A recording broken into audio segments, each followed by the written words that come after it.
একটা হান্টার একটা bird dog কিনেছিল। বার্ড ডগ পৃথিবীতে এমন একটা জীব যে জলের মধ্যে দিয়ে হাঁটতে পারে।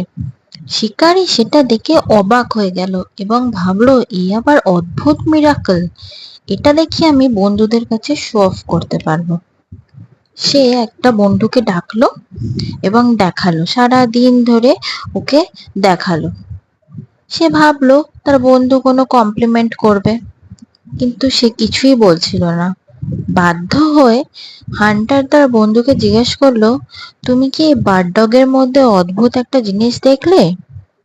তো সেই বন্ধুটা বলল, হ্যাঁ, আমি দেখলাম, অদ্ভুত দেখলাম, এই বার্ড ডগটি সাঁতার কাটতে পারে না। তো বন্ধুরা, কিছু মানুষ তাদের লাইফে কোনোদিনও ব্লেসিংস কাউন্ট করতে পারে না, সবসময় ট্রাভেল খুঁজতেই ভালোবাসে।